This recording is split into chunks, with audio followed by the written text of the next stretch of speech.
Swift Dry Cleaners Limited. Professional. You go enter market, just make you go buy fresh palm fruits. When you reach house, you go wash, you go pound, your body go dey pain you, even your fingernails go dey pain you. But make una no worry, make una relax. I get good news for una. Una don hear of Banga fresh palm fruit extract. All you need to do na make you go for the up, open am. Take the amount wey you want, put am for your pot. Which soup you wan make? Shey na egusi, shey na ogbono, shey na vegetable, shey na banga. My sister no waste time again. My brother no waste time again. Just go buy Banga fresh palm fruit extract. They go know say you sabi cook and you be better cook. Banga, come make your food yummy yum. Distributors needed nationwide. Phone number 081 63 974447. 08035644436 07066638213. Banga fresh palm fruit extract.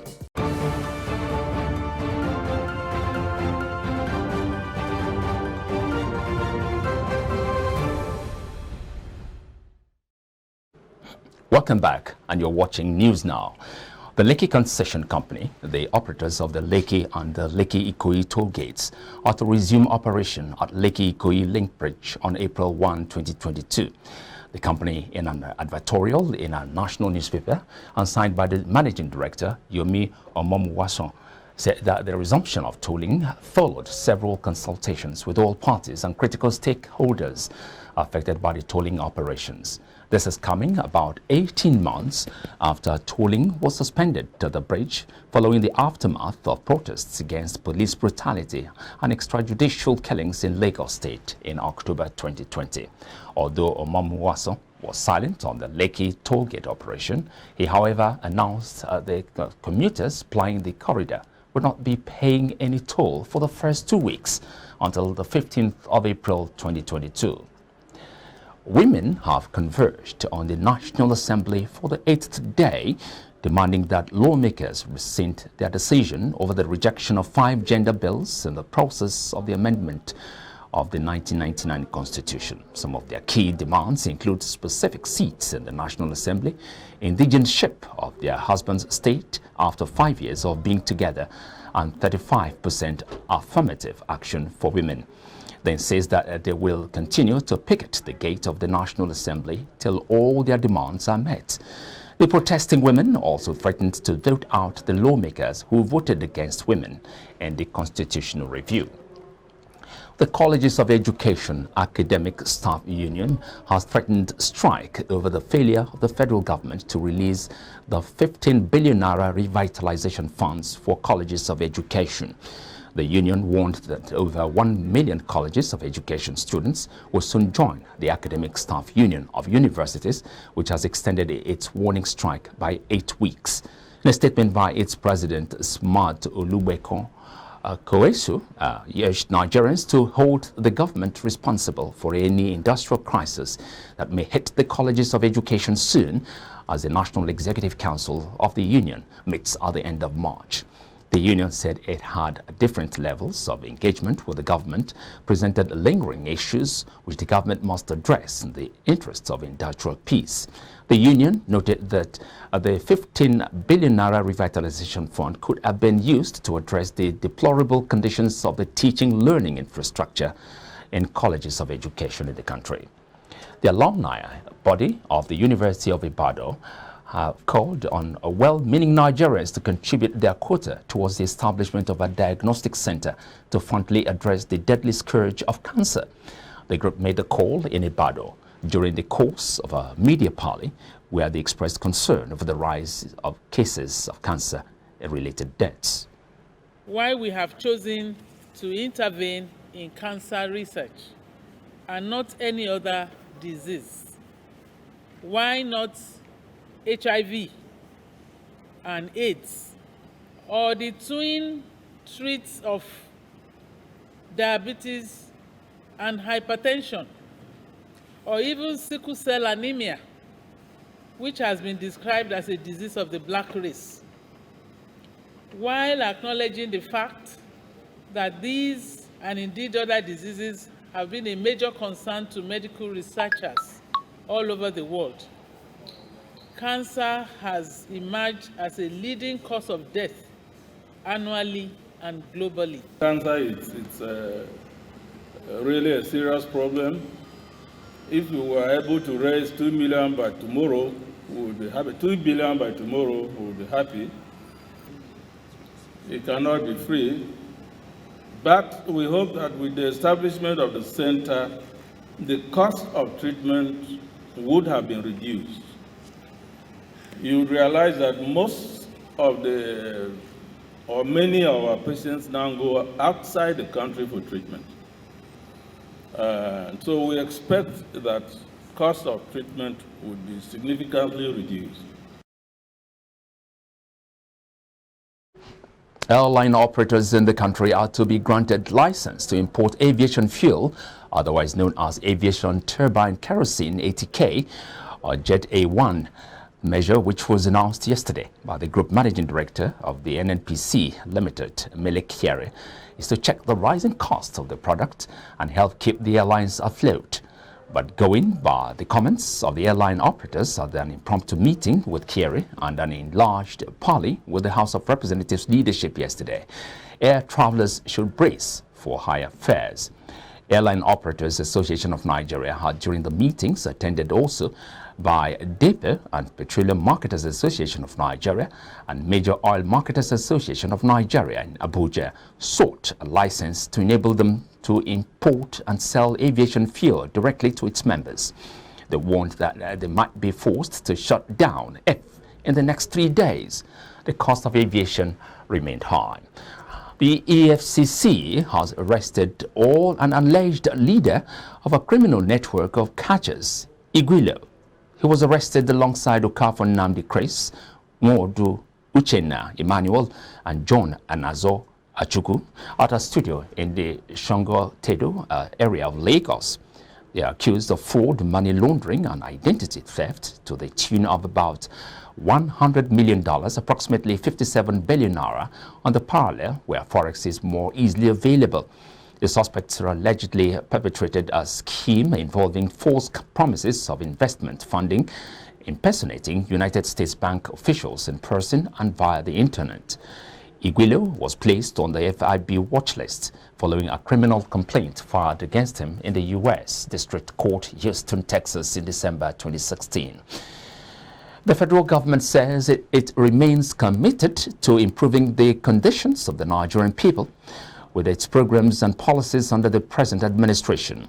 This was said on Tuesday by President Muhammadu Buhari at the official commissioning of the housing project under the National Housing Program Phase 1 in Abere, Osun State. The President, who was represented by the Minister of Interior, Ogbeni Rauf Aregbesola, said that the motive of the federal government was beyond improving the human condition of living through the provision of houses, like the project being commissioned, but by also providing opportunities to fulfill its pledge to her citizens. The president also used the opportunity to announce the fulfillment of its promise of allocating houses in preferred state of choice to winners of the 1994 African Cup of Nations, saying it is better late than never. The People's Democratic Party has postponed its National Executive Committee meeting to Wednesday, March the 16th. The PDP NEC meeting was earlier slated for today, but reportedly postponed over the timetable and schedule of activities for the 2023 elections at the Manifesto Drafting Committee. The party's National Publicity Secretary, Devo Olugunagba, made this known while briefing journalists at the end of the National Caucus meeting Monday night. The Director General of the National Agency for the Prohibition of Trafficking in Persons, Fatima Waziri Aziz, Monday in Abuja, directed all zonal and state commanders of the agency nationwide to intensify surveillance operations within their jurisdictions to hunt child human traffickers. The directive came barely 48 hours after the release of a viral video showing a dispatch rider alleged to have boxed a 10-month-old baby. Waziri Aziz's order is contained in a statement signed on Monday by NAPTIP's head, press and public relations Stella Nizan, titled NAPTIP DG orders commanders to go after child traffickers. According to the statement, the DG also directed that all homes where buying and selling of babies are suspected to be going on, also known as baby factories, are detected, shut down, and the operators apprehended for prosecution. She tasked zonal and state commanders to liaise with sister law enforcement agencies within their areas of operation for joint actions to stem the tide of child abduction, trafficking, and buying and selling of children. We take a commercial break now. When we return, African news will come your way.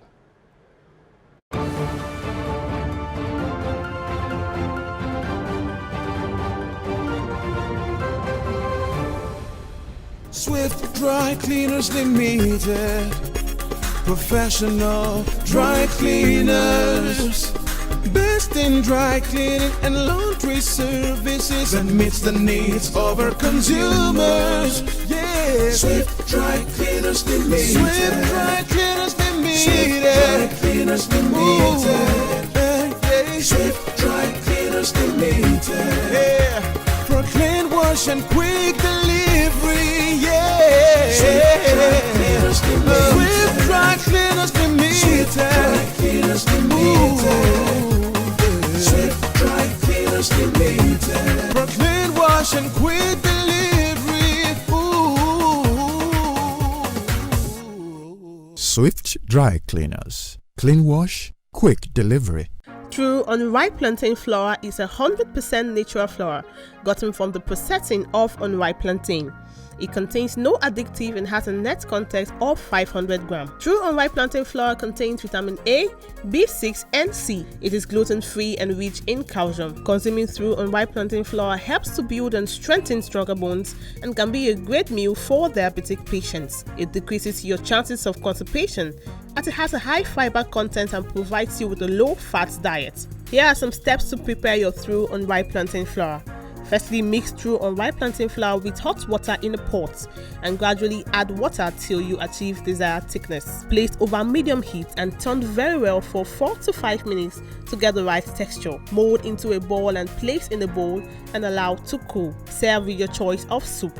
True unripe plantain flour can be eaten with any variety of soup, be it your ofe oha, ofe onugbu, gbegiri, ewedu, or your miyan kuka. To get your True unripe plantain flour, contact us at 12 Olowera Isheri Road by First Welder bus stop off Omole Phase 2, Olowera, Lagos, Nigeria, or call 070-6663-8213 or 081-6397-4447. Distributors are needed nationwide. Oh boy, winning you was so easy. I just couldn't stand those your powerful shots. That's what happened. Really? Let's go to my place for dinner. This fufu is so nice. It's True unripe plantain flour. True unripe plantain flour is delicious. Yes, True unripe plantain flour is what I serve my husband for swallows. It's easy to prepare, fortified with vitamin A, low in sugar and cholesterol, rich in fiber that helps the heart, builds and strengthens the bone, and his energy level is boosted. True unripe plantain flour, no additives, 100% natural, a product of Pali Agro Products Nigeria. True unripe plantain flour, available in all leading stores nationwide. Mama, you're coming to Lagos. Banga. Baby, Mama just called me now. She's coming to see you. She asked me to tell you to make banga soup for her. And she's close to the house. Oh. How do you expect me to prepare banga in just few minutes? I have a solution for you. Really? Mm-hmm.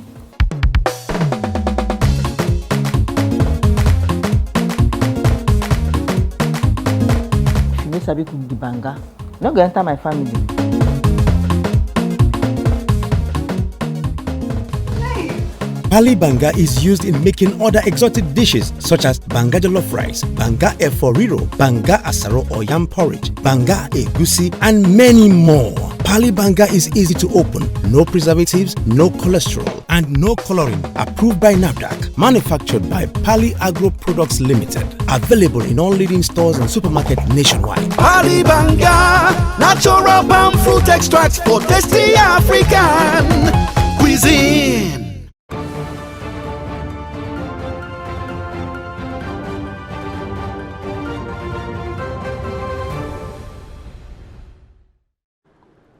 Welcome back. Cyclone Gombe has flooded large areas of northern and central Mozambique, killing 15 people, officials said Monday.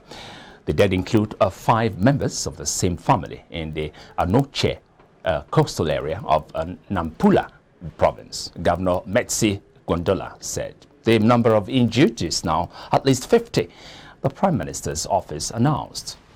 Gombe is the most recent of a series of cyclones that have hit southern Africa so far this year.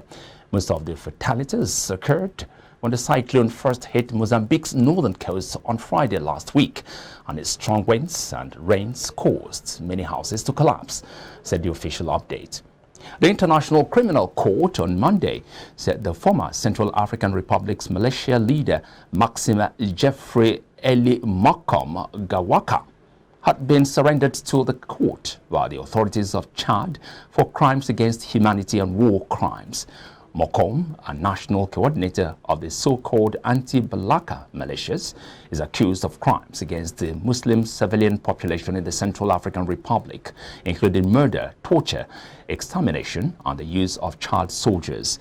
C.A.R. has been mired in violence since a coalition of mostly northern and predominantly Muslim rebels known as Seleka, or Alliance in the Sango language, seized power in March 2013. Sudanese protesters decried sliding economic conditions as they marched in cities across the country and the capital Khartoum on Monday and continued demonstrations against military rule. Since military rulers took over the government in October of last year, the Sudanese pound has lost about a third of its value, mostly over the last month. Prices for bread and petrol have risen sharply in recent weeks. The coup resulted in the already struggling country being cut off from foreign aid, but military leaders have pushed forward with economic reforms, including last week ending government management of the exchange rate. Early on Monday, student demonstrations erupted in the cities of Adbara, Nyala, and Damazen in protest of rising prices. Foreign news now.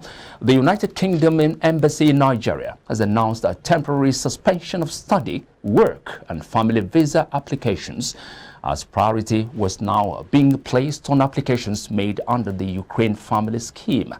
In a statement on Tuesday, the embassy announced that the Ukraine Family Scheme was launched in response to the humanitarian crisis arising from the invasion of Ukraine. The embassy said applicants will be contacted by the Visa Application Center when their passport is ready for collection.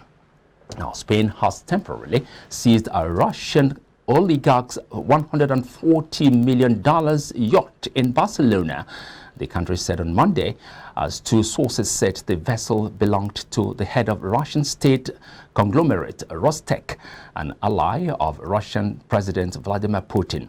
The 85-meter super yacht Valery belongs to Sergei Chemezov, a former KGB officer who had state conglomerate Rostec, to the sources said.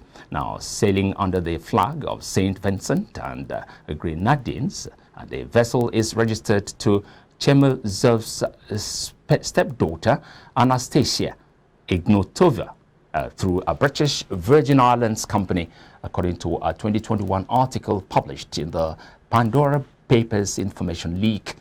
The West has sanctioned Russian billionaires, frozen state assets, and cut off much of the Russian corporate sector from the global economy since Russia's invasion of Ukraine on February the 24th. Coming up next, we have entertainment news.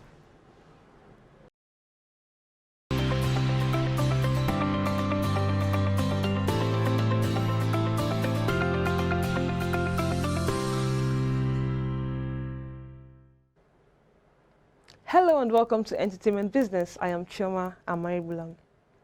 On Monday, the streaming services shares fell more than 2% to around $332 each, a 52-week low.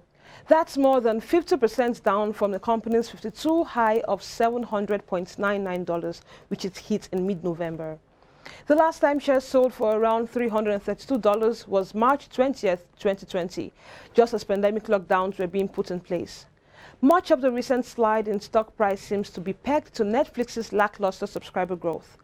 Shares plummeted in January after the company forecasted just 2.5 million new net subscribers for next quarter.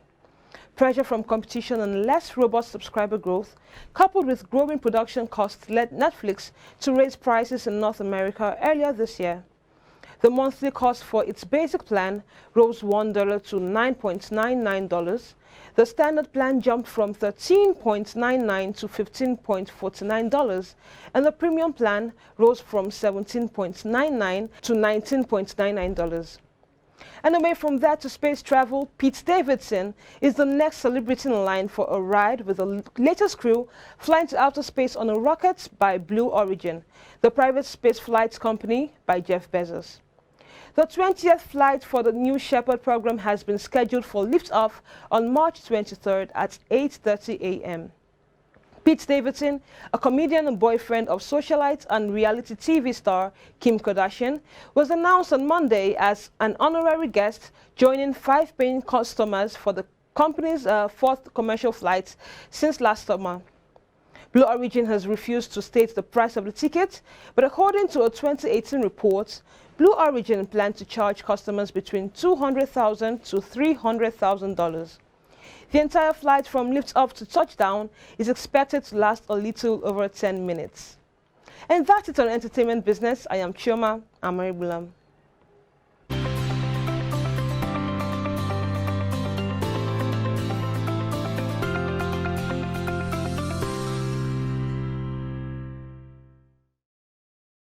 Coming up next, sport news.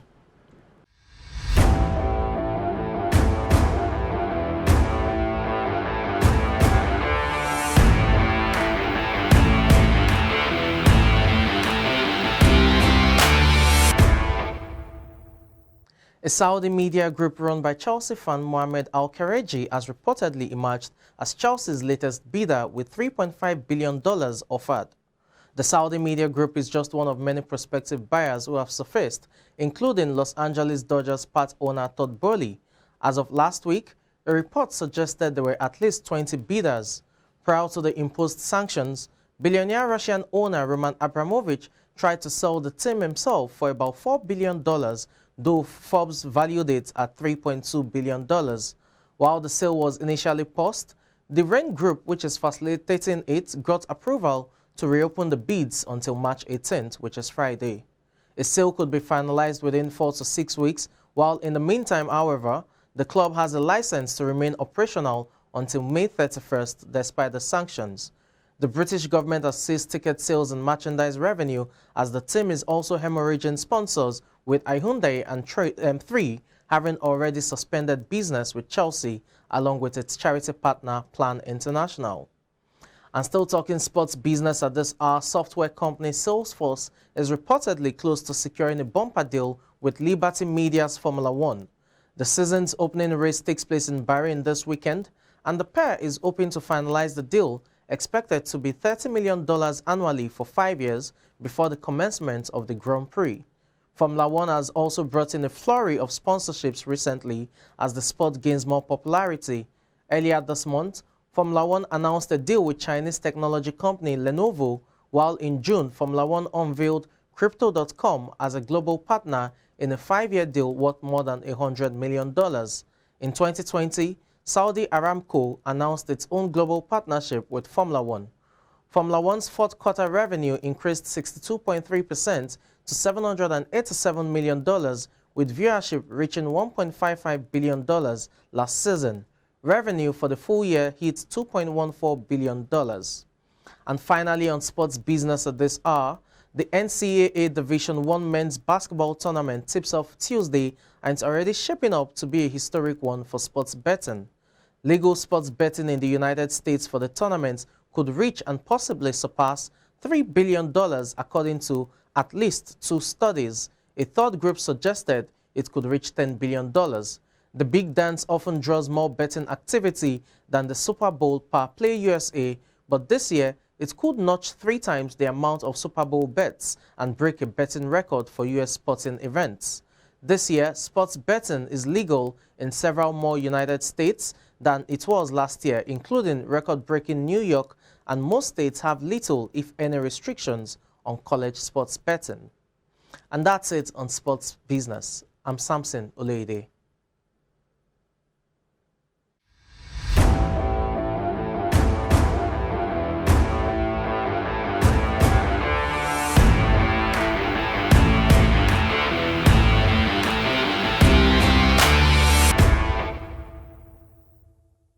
And that's the news. Thanks very much for watching. I am Michael Nath.